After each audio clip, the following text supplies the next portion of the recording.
araw, may bitbit na sapatos mula sa Maynila si Kapitan Moy pauwi ng Marikina. Kasama ang kanyang matatalik na mga kaibigan ay inuwi nila't sinuri ang bawat tahi, hugis ng gupit at pagkakatagpi-tagpi nito.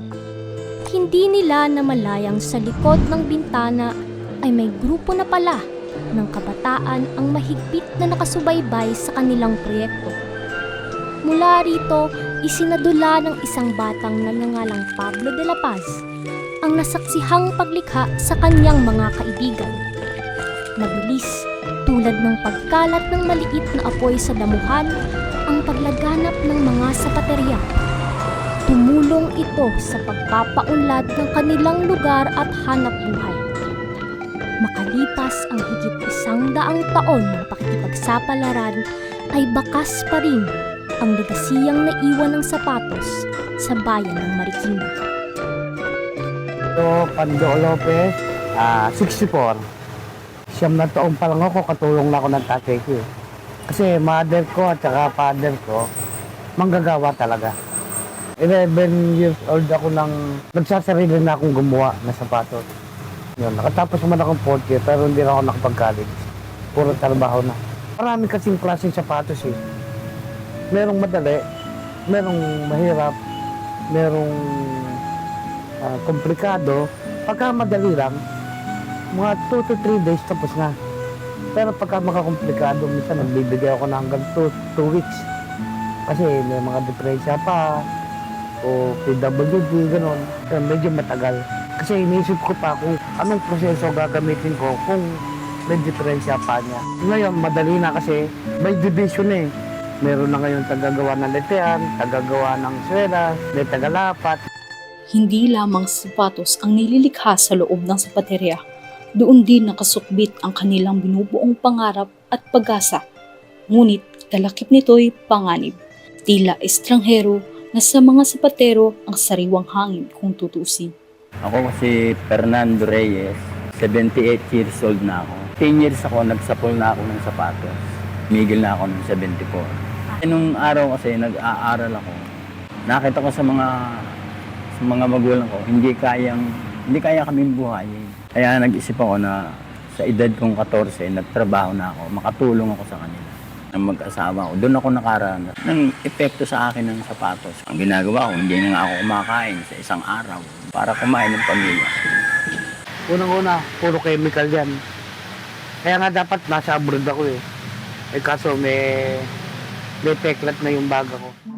Ang kwento na matinding pagsubok na dinaranas ni Tay Pando at Tay Fernando ay hindi kanila lamang, kundi pati na rin ng marami pang mga sapatero. Sapatos, sakripisyo. Kasi nga, sa hirap ng buhay, pagka hindi ka nagtiyaga, talagang mahirapan ka mamuhay. Nagtataka lang ako bakit mas tinatangkilik nila yung China, mga imported, samantalang ang dami nating gawaan dito sa Marikina. Dahil sa paghalina ng pamahalaan sa mga dayuhang negosyo, pumagsak ang dating tinitingalang larangan. Sana madalang na ang talagang tao na makukuha mong gumawa kasi nga nasa construction na. Kasi humina nga dito eh, nawala ang sapatos sa Marikina eh. Kaya nawatak-watak na rin sila. Actually, sinasalamin ng problema ng mga sapatero ng Marikina yung pangkanatang problema na ekonomiya ng Pilipinas. At ang medyo talaga nakakalungkot dito, yung mga sapatero natin, ito ay may naabot ng kakayanan mag-produce ng sapatos. Pero sa tatlong aspeto, hindi ginamit ng pamahalaan yung ganong klaseng kakayanan para paunlarin. Ang tatlong problema dyan ay una, sa halip na bigyan ng suporta ating mga sapatero para makapag-produce ng mas mura, mas dekalidad, mas kakatarik ng mga sapatos, hinayaan lang sila na magsariling sikap para magnegosyo. Hirap ang negosyo at pagkumpetensya sa manufacturers sa ibang bansa na may suporta ng kanilang gobyerno.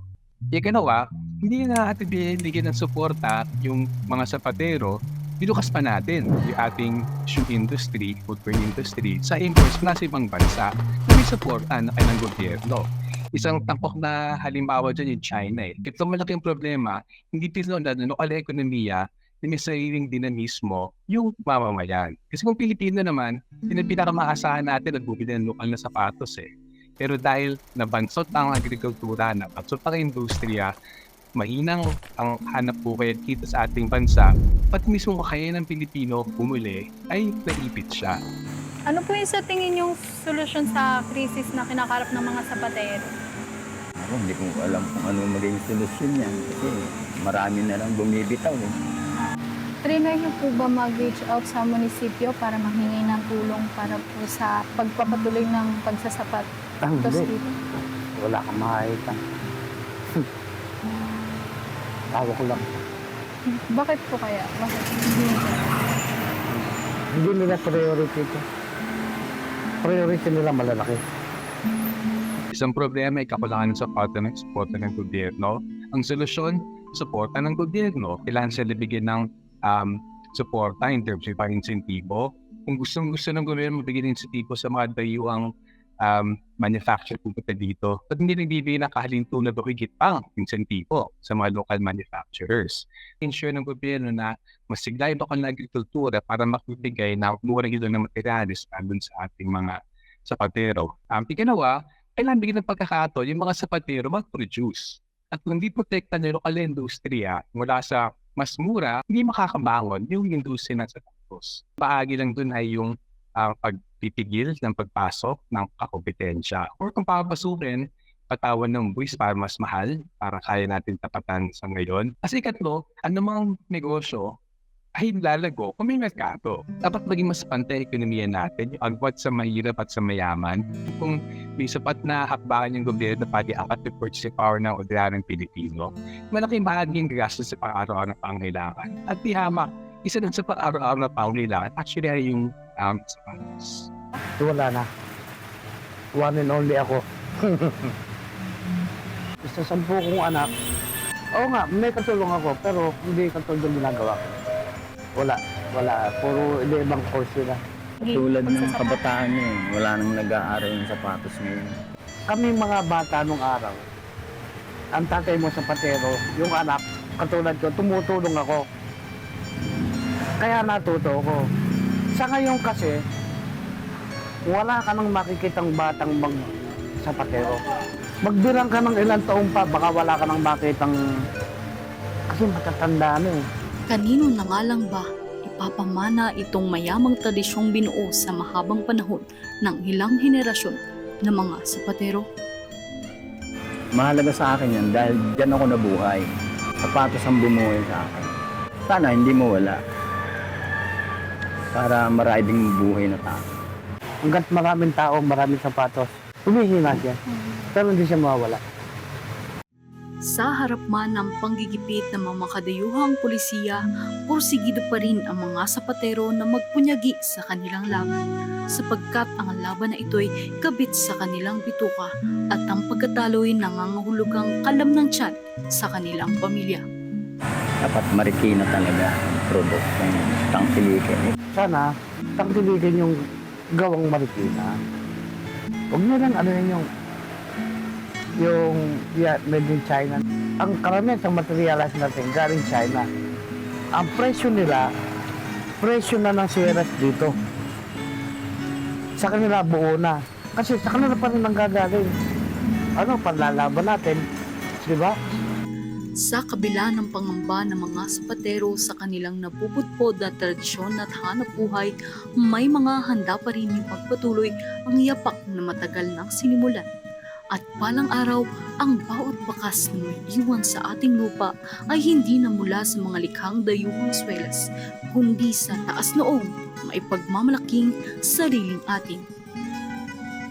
Ang tanging hinihintay lamang ng mga manggagawang Pilipino ay ang taos-pusong suporta ng sambayanan, lalo na ng pamahalaan sa pagbuo ng sariling industriya na magsisilbing hudyat ng panibagong bukas.